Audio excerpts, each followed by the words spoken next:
একটি ছোট গ্রাম। ফজরের আজান ভেসে আসছে মসজিদ থেকে, কিন্তু গ্রামের এক তরুণ রায়হান আজান শুনেও উঠল না। তার চোখে ঘুম নেই, আছে হতাশা, ব্যর্থতা আর ভাঙা স্বপ্ন। সে আস্তে করে বলল, হে আল্লাহ, তুমি কি আমাকে ভুলে গেছ? রায়হান খুব মেধাবী ছিল। সবার আশা ছিল সে বড় কিছু হবে, কিন্তু পরপর 3 বার চাকরির পরীক্ষায় ব্যর্থ হল। বন্ধুরা একে একে সফল হল, পরিবারের মুখে হতাশা, আত্মীয়দের কটু কথা। এত পড়াশোনা করে কি লাভ হল? রায়হান ধীরে ধীরে নামাজ ছেড়ে দিল, দোয়া করা কমিয়ে দিল। তার মনে হল আল্লাহ আমার কথা শোনেন না। কিন্তু সে জানত না, আল্লাহ কখনো তাঁর বান্দাকে ভুলে যান না। একদিন বিকেলে সে গ্রামের মসজিদের ইমামের সাথে দেখা করতে গেল। ইমাম সাহেব ছিলেন এক জ্ঞানী মানুষ। তিনি রায়হানকে জিজ্ঞেস করলেন, তুমি কি জানো কুরআনে আল্লাহ কি বলেন?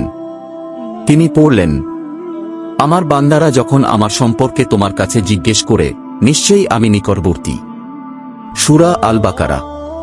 ইমাম বললেন, আল্লাহ দূরে নন, তুমি দূরে সরে গেছ। এই একটি বাক্য যেন রায়হানের হৃদয়ে বজ্রপাতের মতো আঘাত করল। সেই রাতেই রায়হান তাহাজ্জুদে উঠল, কান্না করে বলল, হে আল্লাহ, আমি ভুল করেছি। আমি তোমার দরজা ছেড়ে মানুষের দরজায় গিয়েছিলাম। সে নিয়মিত 5 ওয়াক্ত নামাজ শুরু করল। প্রতিদিন কুরআন তিলাওয়াত করতে লাগল। নিজেকে বদলাতে শুরু করল। সে বুঝল, রিজিক শুধু চাকরি নয়, রিজিক মানে শান্তি, ঈমান, তাওয়াক্কুল। কিছুদিন পর তার বাবা অসুস্থ হয়ে পড়লেন। হাসপাতালের বিল পরিশোধ করার মতো টাকা নেই। রায়হান আবার দুশ্চিন্তায় পড়ল, কিন্তু এবার সে ভেঙে পড়ল না।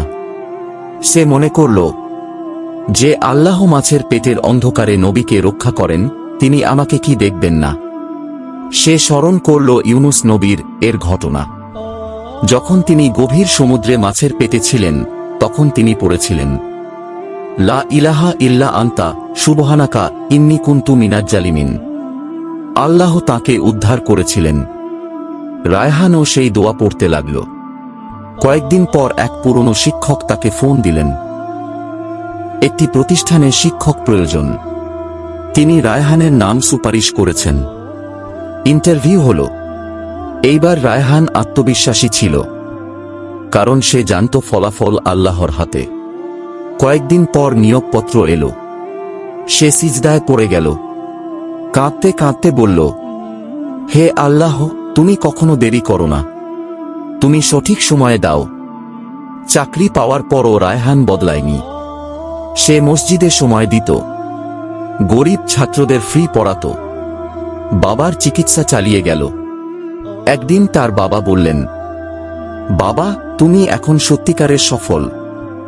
রায়হান বুঝল, সফলতা মানে শুধু টাকা নয়, সফলতা মানে আল্লাহর সন্তুষ্টি।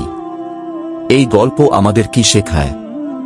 আল্লাহ কখনো বান্দাকে ভুলে যান না। দোয়া কখনো বিফলে যায় না। কষ্ট হলো ঈমানের পরীক্ষা। তাওয়াক্কুলই আসল শক্তি। মনে রাখুন, নিশ্চয়ই কষ্টের সাথে আছে স্বস্তি। আপনি আজ হয়তো হতাশ, হয়তো আপনার দোয়া এখনো কবুল হয়নি, কিন্তু বিশ্বাস রাখুন, আল্লাহ আপনার কান্না দেখছেন। আপনার প্রতিটি দীর্ঘশ্বাস তিনি শুনছেন। হয়তো আপনার জন্য লেখা আছে, অন্ধকারের পর সবচেয়ে উজ্জ্বল সকাল। আজ থেকেই নতুন করে শুরু করুন।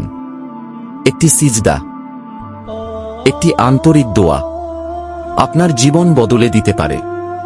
এই ধরনের আরও ইসলামিক ভিডিও পেতে আমাদের চ্যানেলটি সাবস্ক্রাইব করুন।